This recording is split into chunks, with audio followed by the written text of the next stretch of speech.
Esse é o Ancapso e nós vamos falar agora sobre o artigo da Mary Anastasia O'Grady lá no Wall Street Journal, falando que o Brasil vive um golpe de Estado dado pelo Supremo Tribunal Federal. É o que eu venho falando aqui desde 2019, o pessoal está acordando para a realidade que nós vivemos uma situação de um golpe de Estado dado pelo Alexandre de Moraes. É isso mesmo que está acontecendo. No momento que você começa a distorcer a Constituição, a desobedecer a Constituição, você está dando um golpe de Estado. E quem fez isso não foi o Bolsonaro. O Bolsonaro, em momento algum, saiu das 4 linhas da Constituição. Ah, ele criticou, ele falou grosso, ele falou um monte de... falou um monte de coisa, mas fazer coisas, ele não fez nada. E no final das contas, quem fez foi o STF, no final das contas. Eles estão dando um golpe desde 2019, diga-se de passagem. Mas ela traz uma visão aqui que eu achei bastante interessante, até porque ela critica o Bukele, que eu também tenho criticado, vocês sabem disso. Olha só, não me entenda mal, eu fui lá em El Salvador, eu vi a melhoria da qualidade de vida do pessoal devido à questão da eliminação das marras. Mas não tenha dúvida, um presidente que aprova reeleição eterna e 94% de votos numa eleição. Isso não é normal, gente. Isso não é democracia. O Bukele tem coisa errada lá em El Salvador, infelizmente. E ela está criticando também o Bukele aqui. Vamos entender esse caso aqui, porque é uma coisa muito importante o que ela está falando aqui. Ela está falando que a democracia na América Latina está seguindo o padrão do Chaves. E é isso mesmo. O que é o padrão do Hugo Chávez? É você corromper o judiciário e, através do judiciário, você tomar controle do país. Cada você que está assistindo o nosso vídeo, se você gosta do nosso conteúdo, por favor, deixe o seu like, se inscreva aqui no canal, né?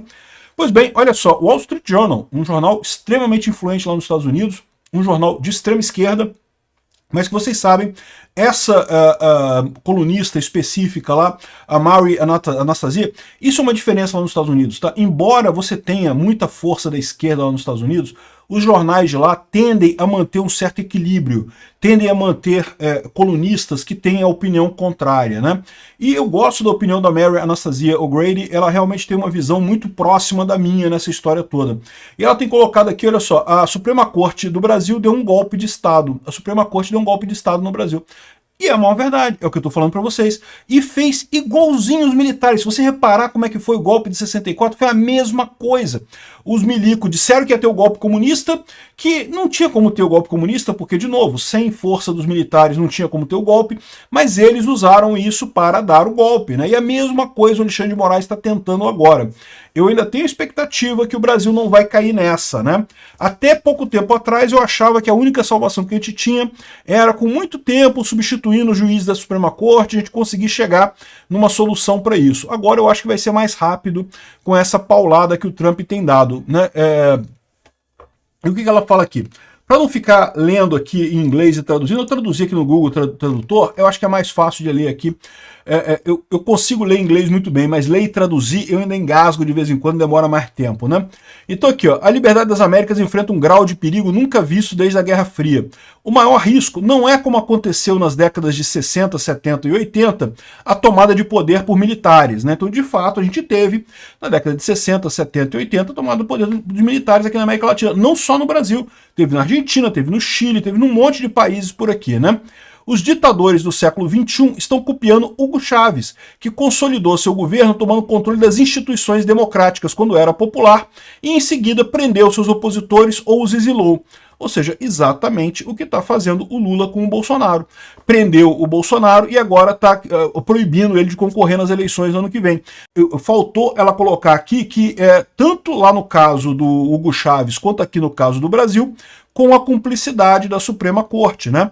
Como é que o Hugo Chávez conseguiu a cumplicidade da Suprema Corte? Ele aumentou o número de juízes para 35 juízes, indicou todos os juízes a mais, aí, ou seja, ele ficou com uma maioria folgada na Suprema Corte da Venezuela, e aí, com isso, ele conseguia fazer o que quisesse lá na Suprema Corte da Venezuela. O Lula não precisou fazer isso, é verdade. Por quê? Porque o Lula já tinha indicado a maior parte dos ministros do STF.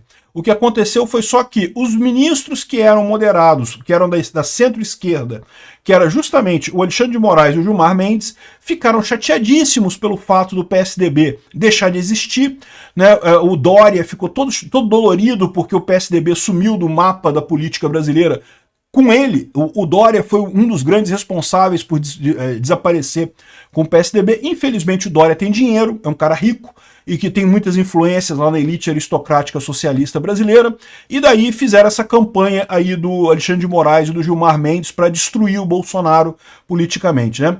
Aí ela fala que ela critica o Bukele também, tá? O presidente de El Salvador, o Nayib Bukele, criou sua própria versão do chavismo.